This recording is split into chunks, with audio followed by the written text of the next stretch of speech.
Que história é essa apresenta magia, bruxaria e feitiçaria no estrado moderno? Expresso Sabá e o beijo no rugoso do mal.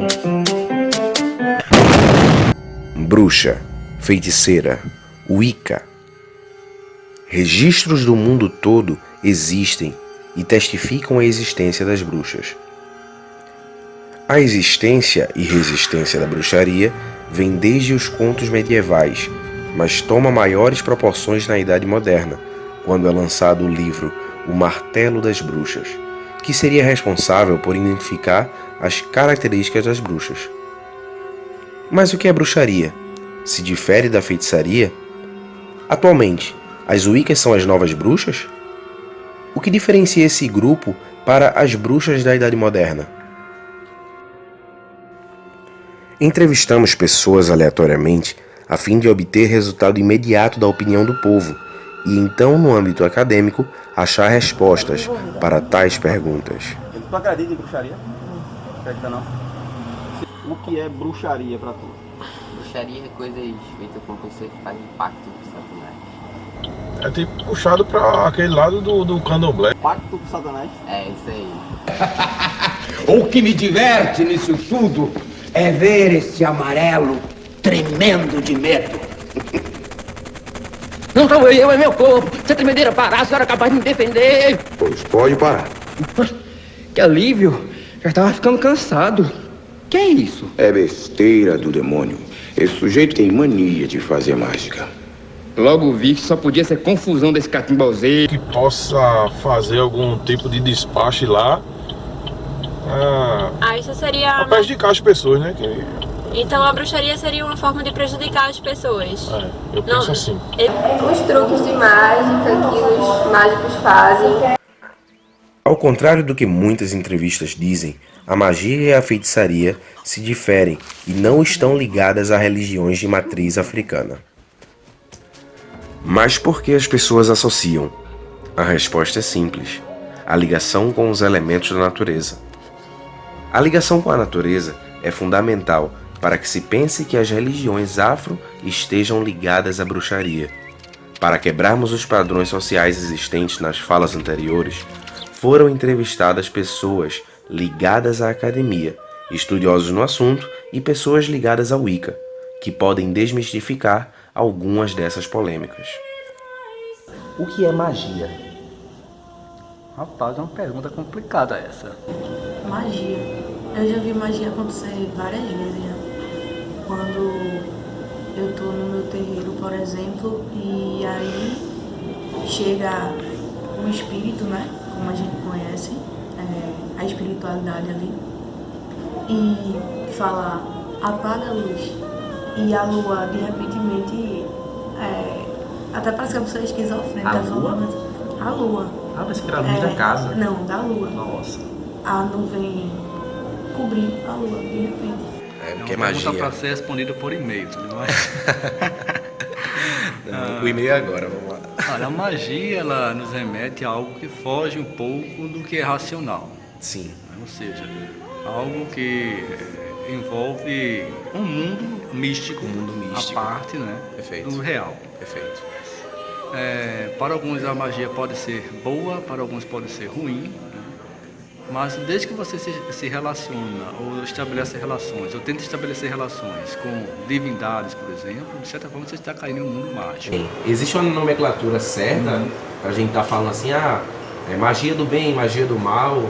Existe outro tipo também que a gente ainda não conhece? Então, havia uma discussão muito grande sobre essa questão da magia, da definição disso, né? Não só nos meios filosóficos e científicos.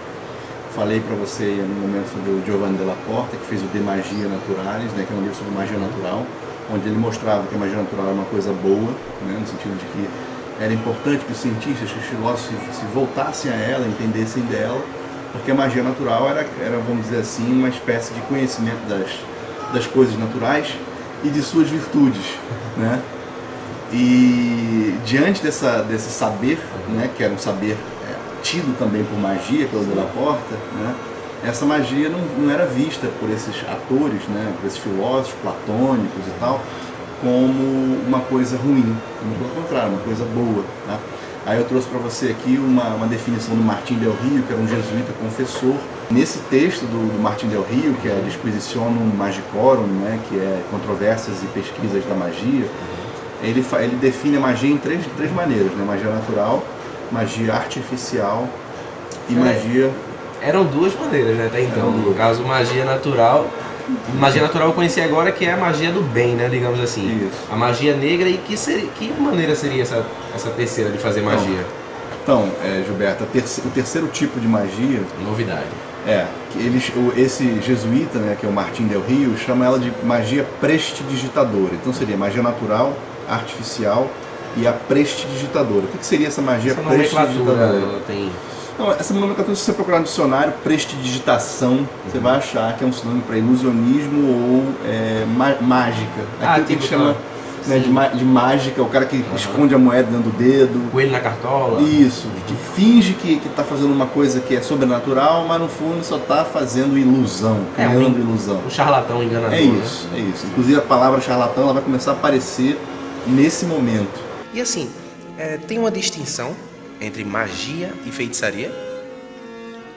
Sim, eu acho que sim, porque a feitiçaria tenderia muito mais a essas práticas mágicas voltadas para um fim bem específico. A magia é um todo e a feitiçaria é algo específico. Eu posso ver o mundo estar em um mundo mágico, uma perspectiva mágica, né?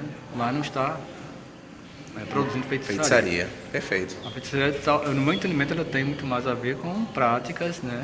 Sejam práticas de magia, né? De magia, práticas mágicas, né? Que podem ser direcionadas para o bem ou para o mal, dependendo da pessoa. Né? E é porque não sabia, tá?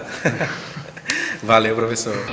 Bruxaria, assim, pra gente é uma forma de se conectar, porque a gente se perdeu há algum tempo. No caso, existia uma conexão antes de vocês tentarem se conectar hoje.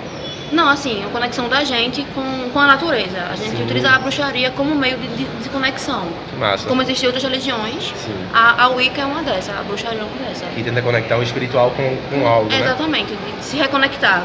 Que massa, só que nesse caso é com a natureza. Sim. Muito bacana, muito interessante.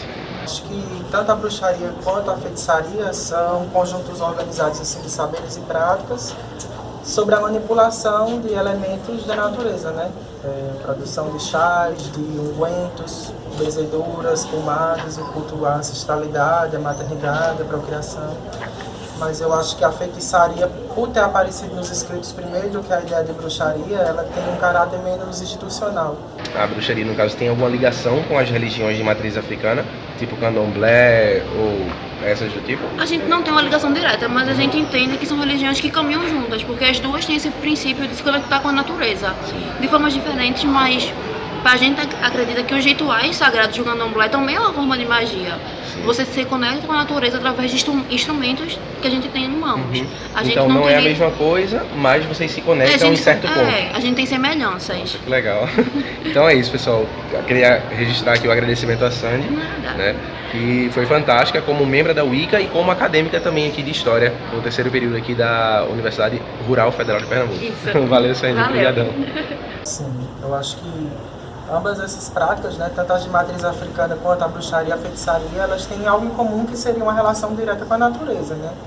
Existe ali uma manipulação desses elementos e a ideia de que o sagrado, no caso das religiões que acessam o sagrado por meio da natureza, vive em comunhão com ele, diferente de uma lógica mais cristianizada, que vão colocar ambas nesse lugar de subalternidade. Acho que a gente tem que estar cada vez mais afastado do sagrado, da natureza, para que a gente alcance o plano do sagrado, né?